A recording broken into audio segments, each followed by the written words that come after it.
United nation general assembly की तरफ यहाँ पे अभी अपॉइंटमेंट्स करी गई।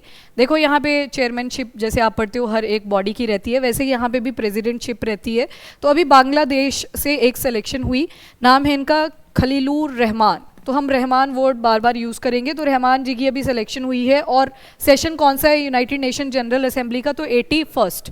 और ऐसा नहीं है इंडिया की नहीं हुई है, इंडिया की भी हुई है पहले। और वो आप थोड़ा सा सर्च करके आओगे कि कौन से वाला सेशन था यूनाइटेड नेशन जनरल असेंबली का, और साथ ही किसकी अपॉइंटमेंट करी गई थी। थोड़ा पुराना रहेगा पर वहाँ इंडिया से भी हो रखी है।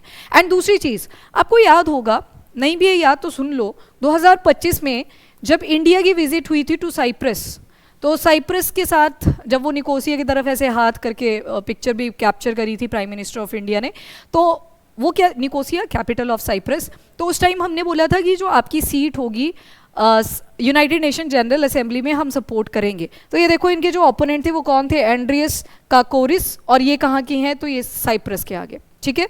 तो इनके साथ था कंपटीशन, पर एट द एंड कौन विनर रहे? खलीलुर रहमान। तो ये बांग्लादेश के फॉरेन मिनिस्टर हैं जो कि अब यूनाइटेड नेशन जनरल असेंबली की 1 साल के लिए प्रेसिडेंटशिप को होल्ड करने जा रहे हैं। ये वाला जो सेशन चलेगा पूरा। तो यहाँ से सबसे पहले तो यही है न्यूज़, 81st सेशन है इस साल का। और यूनाइटेड नेशन जनरल असेंबली की बात करी, खलीलुर रहमान ये प्रेसिडेंट बन चुके हैं 81st session of UNGA। Andreas Kakouris ये साइप्रस की कैंडिडेट थी। सीक्रेट बैलेट इलेक्शन यहाँ पे कंडक्ट करवाया जाता है, तो जीत के निकल के आए खलीलुर रहमान। अब सिग्निफिकेंस देख लो, ये दूसरी बार हो रहा है कि बांग्लादेश ने UNGA की प्रेसिडेंसी को अटेन करा है। और ऐसे नहीं होता, इसमें स्पेसिफिक कंट्री ही आएगी, इसमें प्रॉपर रीजन्स को डिवाइड करा गया है कि कभी एक कॉन्टिनेंट से आएंगे, कभी दूसरे कॉन्टिनेंट से आएंगे। वो क्या है वो आगे देखते हैं। और पहले कब हुआ था? तो 41st सेशन जब UNGA का हुआ था फ्रॉम 1986 टू 87। क्योंकि अभी मंथ कौन सा चल रहा है? जून।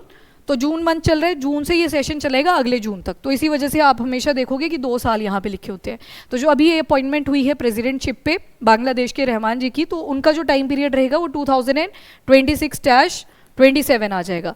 तो जैसे बांग्लादेश से पहले 41st का था, ये देखो 41st 81st, ये याद भी रह जाएगा आपको। आपने इंडिया का चेक करना है आज, ठीक है। इंडिया की कितनी बार रही और कौन कौन से सेशन थे वो इंपॉर्टेंट है।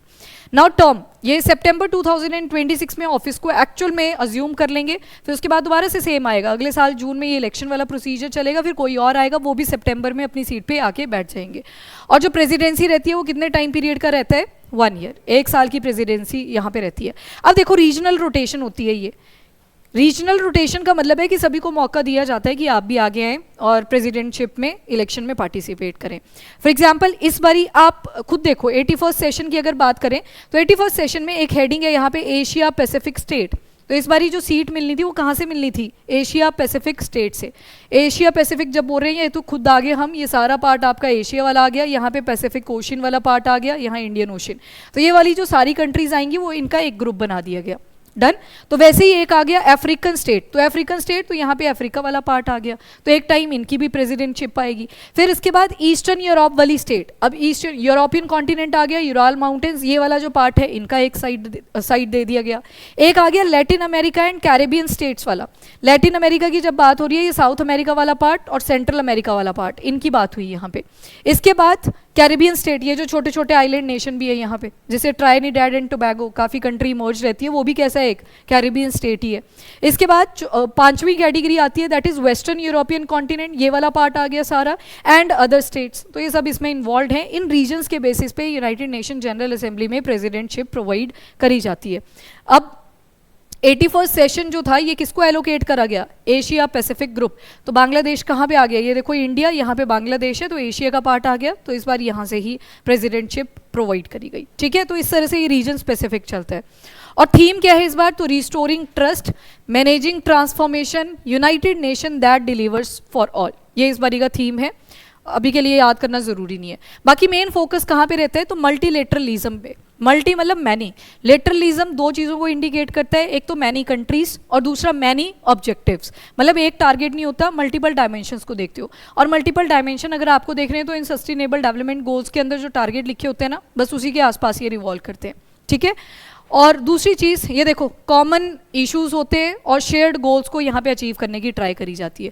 तो मल्टीलेटरलिज्म ने क्या इंडिकेट करा कि मल्टीपल कंट्रीज इन्वॉल्व होंगी, मल्टीपल इश्यूज होंगे, तो कॉमन गोल की तरफ आगे चलेंगे। वैसे एक टर्म आती है यूनिलेटरल, एक ही कंट्री है, वो अपने ही कंट्री के अंदर किसी इशू को शायद रिड्रेस करने की ट्राई कर रही है, तो यूनिलेटरल बोल देते हैं। तो यहाँ पे मल्टीलेटरल आ गया। बायलेटरल, जैसे इंडिया की मीट किसी भी कंट्री के साथ हुई तो सिर्फ 2 ही कंट्रीज़ की बात करते हैं ना, और इश्यूज तो मल्टीपल निकल के आते हैं, पर दोनों कंट्रीज़ उसमें एंगेज करती हैं। ये आ गया मल्टीलेटरल। इश्यूज यहाँ पे भी बहुत सारे रहेंगे, पर बड़ी सारी कंट्रीज इसमें पार्टिसिपेट करेंगी। इसके बाद यूनाइटेड नेशन जनरल असेंबली, लगाओ आइडिया।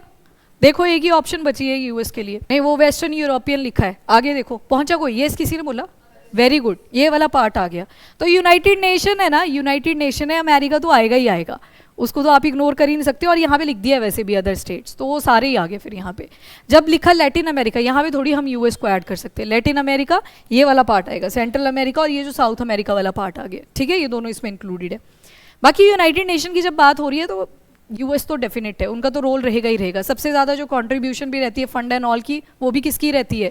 यूएस की रहती है। अभी देखो मेंबर्स पढ़ोगे तो लग जाएगा पता। सबसे पहले आते हैं यूनाइटेड नेशन जनरल असेंबली की, जो थोड़ी सी फैक्चुअल इन्फॉर्मेशन है वो आपको पता होनी चाहिए। तो 6 ऑर्गन है टोटल यूनाइटेड नेशन के, और उसी में से एक क्या है? United nation general assembly. अब पहला हेडिंग जो है यूनाइटेड नेशन आ गया, उसके अंडर यूएनजीए भी आता है, एक यूनाइटेड नेशन सिक्योरिटी काउंसिल भी आती है, वो परमानेंट 5 का जो ग्रुप बन रखा है, और साथ में नॉन परमानेंट मेंबर टोटल 10 जो निकल के आते हैं, तो वो भी किसका पार्ट है? यूनाइटेड नेशन का ही। तो सबसे पहले यूएनजीए में मेंबर देखो 193 मेंबर नेशंस आ गए, और साथ ही ये किन चीज़ों के ऊपर डिस्कशन करते हैं? तो जो भी ग्लोबल इशूज़ चल रहे हैं उनके ऊपर। एंड याद रखना यूएनजीए के अंदर जो भी फ्रेमवर्क बन के निकल के आता है, रूल निकल के आता है, वो किसी पे भी लीगली बाइंडिंग नहीं होता। आपने जस्ट उसको फॉलो करना होता है, क्योंकि अगर फॉलो करोगे तो अच्छी आउटकम आपके पास निकल के आएगी, पर किसी के ऊपर ये लीगली बाइंडिंग नहीं है कि आपको ये फॉलो करना ही करना पड़ेगा। एक बार आपने सिग्नेचर कर दिया तो फॉलो करना ही पड़ेगा, ये ज़रूरी नहीं है। ये स्टेटमेंट थोड़ा सा इंपॉर्टेंट है, नॉट लीगली बाइंडिंग। देन आता है रोल ऑफ यूएनजीए प्रेसिडेंट। इनका काम क्या होता है प्रेसिडेंट का? देखो प्रेसिडेंट का काम यहाँ पे भी प्रिसाइडिंग का ही रहता है। कभी कोई मीटिंग कंडक्ट करवानी पड़ जाए, कोई प्रोसीजर एक्सप्लेन करना है, तो वो प्रिसाइडर का ही काम रहता है यहाँ पे, जो कि प्रेसिडेंट है। जैसे अभी रहेंगे रहमान, तो इनका काम क्या रहेगा? पूरा ये प्रेसिडेंटशिप वाला काम रहेगा, प्रिसाइडिंग पर्पज रहेगा। कोई डिबेट कंडक्ट करवानी है, किसी के ऊपर कंसेंसस रिक्वायर्ड है, मल्टीपल कंट्रीज़ की हामी भरवानी है, तो वो सारा काम कौन यहाँ पे अरेंज करवाएंगे? जो प्रेसिडेंट होंगे यूएनजीए के। और जो भी प्रोसीजर, मतलब रोल इनका देखोगे तो ज़्यादा कैसा है नेचर में? प्रोसीजरल है, मतलब प्रोसीजर्स को फॉलो करना, और काम वही रहेगा। जो भी डिप्लोमेटिक इंपॉर्टेंस रिलेटेड काम है, किसी कंट्री को इन्वाइट करना है, वो सारा काम प्रेसिडेंट करेगा। एक तरह से मैनेजमेंट का काम है पूरा ओवरऑल, ठीक है। प्रिंसिपल ऑर्गन देख लो अभी यूनाइटेड नेशन के, क्योंकि हमने बोला कि यूनाइटेड नेशन के 6 ऑर्गन्स हैं जो कि प्रिंसिपल ऑर्गन। ऑर्गन तो बहुत सारे हैं, यूनेस्को भी आप पढ़ते हो, वो भी तो यूएन का ही है, पर वो बाद में आते हैं। पहले 6 ऑर्गन्स ज़्यादा इंपॉर्टेंट होते हैं। सबसे पहले तो यूनाइटेड नेशन के अंदर 6 प्रिंसिपल ऑर्गन है, और इन्हें यूनाइटेड नेशन चार्टर के अंदर एस्टेब्लिश करा गया था। Charter is like a book जिसके अंदर सारे प्रोसीजर होंगे, उसके अंदर इसके मेंशन है। सबसे पहले आता है यूएनजीए, कितने मेंबर देखे? 193। ये ऐसा इंस्टीट्यूशन है जहाँ पे बड़ी सारी डिस्कशंस होती हैं ग्लोबल इश्यूज़ को लेके।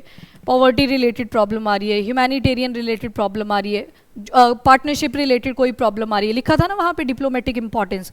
उसके अलावा और क्या देख सकते हो? क्लाइमेट चेंज रिलेटेड कोई इशू आ रहा है। इसके अलावा 2 कंट्रीज़ की ठीक से बन नहीं रही, कैसे उनके बीच में सुलह करवा जा, ये कोर्ट वाला काम नहीं करेंगे, पर हाँ डिबेट होएगी, कोई किसी को फेवर करेगा, कोई किसी को फेवर करेगा, कोई किसी का सपोर्ट करेगा, कोई किसी का सपोर्ट करेगा, इस तरह से चलेगा। तो मतलब ये जो इंस्टीट्यूशन है ये डिस्कस भी करता है, डिबेट्स भी करता है, एग्जामिन भी करता है मल्टीपल इशूज जो थ्रू आउट द कंट्रीज चले होते हैं। तो मतलब एक बड़ी कॉम्प्रीहेंसिव सी बॉडी है। एंड मेंबर कितने आएंगे टोटल? तो 193। और डिस्कशंस होती हैं, रिकमेंडेशंस दी जाती हैं, तभी बोला ये लीगली बाइंडिंग नहीं है, ये रिकमेंडेशंस रहेंगी एक तरह से। इसके बाद दूसरा जो ऑर्गन आता है principal organ of United Nation, वो है यूनाइटेड नेशन सिक्योरिटी काउंसिल। ये इंटरनेशनल, अब देखो ऊपर क्या लिखा है? सिक्योरिटी काउंसिल, तो कहीं ना कहीं पीस, सिक्योरिटी, इनको ये प्रमोट करेंगे। और अभी के टाइम पे इसमें टोटल मेंबर्स कितने हैं? 15, और 15 में से 5 परमानेंट हैं और 10 आ जाएंगे नॉन परमानेंट। 5 वाले कौन कौन थे? तो वही यूएस आ जाएगा, यूके आ जाएगा, फ्रांस आ गया, रशिया आ गया, एंड चाइना आ गया। तो ये 5 परमानेंट मेंबर्स रहते हैं यूनाइटेड नेशन सिक्योरिटी काउंसिल के। अब ये जो 5 मेंबर्स होते हैं इनके पास वीटो राइट्स होते हैं। ये जो ऊपर वाले 5 मेंबर हैं वीटो राइट्स, मतलब येस बोलेगा कोई तो येस है, नो बोलेगा कोई नो है, और सबकी वीटो पावर इक्वल है। तभी कभी सहमति सी नहीं निकल के आती इनकी, और तभी अब सारी कंट्रीज़ क्या बोलती हैं कि इसके अंदर रिफॉर्म्स की ज़रूरत है। और भी countries as a power emerge हुई हैं, और आज के टाइम पे ऐसा नहीं है कि सिर्फ आप ही 5 पावर्स हो जो पहले से चलती आ रही हैं, तो और भी कंट्रीज़ ऐसी हैं जो ठीक ठाक ग्रोथ कर रही हैं, तो उनको भी ऐड करने की ज़रूरत है। और इंडिया इसका मेंबर नहीं है, तभी तो बोलते हैं कि हमें भी किसके अंदर ऐड करो, परमानेंट सीट के अंदर। बाकी यहाँ पे जो भी रेजोल्यूशन पास होता है वो फिर लीगली बाइंडिंग हो जाता है, जो यूएनएससी के केस में आता है। और याद रखना, आज एक आर्टिकल और आ रखा है, जैसे इंडिया और यूएस ने क्रिटिकल मिनरल्स का डील साइन करा है, वैसे यूके के साथ भी अब नेगोशिएशन चल पड़ी है, सेम पर्पस, बस यूके का आप एक एग्जाम्पल इंटरनेशनल पार्टनरशिप में ऐड कर सकते हो। जो सवाल आया था ना आपको उस दिन मेंस वाला, तो उसमें क्या कर सकते हो आप, इंटरनेशनल पार्टनरशिप में इंडिया और यूके की क्रिटिकल मिनरल डील के बारे में भी बात कर सकते हो। कॉन्सेप्ट सेम ही है जो आप देख रहे हो, सप्लाई चेन का इशू बना हुआ है, जियो पॉलिटिक्स का इशू बना है, बस आप एक वो जो फैक्चुअल इन्फो है ना उसको ऐड कर सकते हो। उस आर्टिकल को मैं नहीं करवाऊंगी, ये याद ही कर लेना, अपने नोट्स में कहीं पे लिख लेना, सेम ही है, क्योंकि पूरा वही कॉन्सेप्ट बताना पड़ेगा। और क्या उनका टारगेट है, तो सप्लाई चेन को मेंटेन करना है, तो यूके से याद आया, इसको नोट कर लेना उसी आर्टिकल के साथ। इसके बाद United Nation economic and social council, इकोसॉक, ये भी एक इन 6 ऑर्गन्स में से एक इंपॉर्टेंट ऑर्गन है यूनाइटेड नेशन का। नाम से पता लग रहा है इकोनॉमिक एंड सोशल काउंसिल, ऐसी एक्टिविटी जो कहीं ना कहीं सोसाइटी के आसपास घूमेगी, कहीं पे पॉवर्टी की प्रॉब्लम होगी तो उस इशू के ऊपर ज़्यादा फोकस करेगा, ओवरऑल डेवलपमेंटल एक्टिविटीज़ रहेंगी with respect to society and economy, तो डेवलपमेंट के ऊपर फोकस करेगा। तो इकोसॉक, United Nation economic and social council, और यूनाइटेड नेशन स्पेशलाइज्ड एजेंसीज को ये चेक भी करता रहता है, तो यही इसका मेन काम है। इंटरनेशनल कोर्ट ऑफ जस्टिस, जिसके हेडक्वार्टर हैं एट हेग, तो याद रखना ये प्रिंसिपल जुडिशियल ऑर्गन है यूनाइटेड नेशन का। जैसे हर एक कंट्री का कोई ना कोई कोर्ट रहता है, पर अगर कंट्रीज के बीच में युद्ध हो जाए, फाइट हो जाए, युद्ध नहीं, युद्ध को साइड कर दो, फाइट हो जाए, फाइट जैसे शुगर के पीछे चलती रहती है, वर्ल्ड ट्रेड ऑर्गेनाइजेशन ने भी नहीं सुना, किसके पास जा सकते हैं, इंटरनेशनल कोर्ट ऑफ जस्टिस, ये सुनेंगे। कंट्रीज के बीच में डिस्प्यूट हुआ है, तो अगर तो आएगा बड़ा स्पेसिफिक वर्ड ट्रेड, तो ट्रेड को लेके WTO के पास जाया जा सकता है। पर अगर कोई जैसे मरीन डिस्प्यूट्स आते हैं, कोई कई बार हमारे मछुआरे दूसरी टेरिटरी में चले जाते हैं, उनके हमारी टेरिटरी में आ जाते हैं, ये केस कहाँ पहुँचता है, सीधा ICJ के पास, इंटरनेशनल कोर्ट ऑफ जस्टिस, तो इसके हेडक्वार्टर है हेग में, और ये भी प्रिंसिपल जुडिशियल ऑर्गन है यूनाइटेड नेशन का। ये डिस्प्यूट्स को सेटल करने की ट्राई करता है, और दूसरा ओपिनियन भी प्रोवाइड करता है कि कैसे आप जल्दी इसको रिड्रेस कर सकते हो। हाँ, Cambodia, Thailand, yes very important, Preah Vihear temple को लेके आपने लास्ट ईयर एक डिस्प्यूट किया था। इधर डांगरेक माउंटेन रेंजेस आती हैं, ऊपर की तरफ थाईलैंड है और नीचे कंबोडिया है। अब ये दोनों लड़ने लग गए एक टेम्पल के पीछे, नाम है इसका प्री विहार टेम्पल। अब प्री विहार टेम्पल के पीछे जब ये लड़े तो ये डिस्प्यूट भी कहाँ गया, इंटरनेशनल कोर्ट ऑफ जस्टिस, और अभी तक लटका हुआ है। लटकते भी बहुत हैं क्योंकि सुनेंगे नहीं ना कि तुम कौन हो बताने वाले। और यहाँ पे थाईलैंड बोलता है कि सॉरी, जो कंबोडिया है, कंबोडिया बोलता है ICJ के पास ही रखना है केस, एंड थाईलैंड बोलता है कि नहीं, म्यूचुअली थोड़ा अंडरस्टैंडिंग बना लेते हैं और सॉल्व कर लेते हैं। पर केस कहाँ गया, आपने ओवरऑल देखा, इंटरनेशनल कोर्ट ऑफ जस्टिस। तो ऐसे डिस्प्यूट भी अगर इमर्ज करते हैं तो कहाँ चले जाते हैं, इंटरनेशनल कोर्ट ऑफ जस्टिस में। बाकी एक 5वां जो प्रिंसिपल ऑर्गन आता है यूनाइटेड नेशन का, that is United nation secretariat. Secretariat लिखा है, मतलब एडमिनिस्ट्रेटिव ब्रांच है, जहाँ पे सारे काम धाम चलेंगे, एडमिनिस्ट्रेटिव रिलेटिव चीज़ें चलेंगी, वो यहीं पे आएंगी।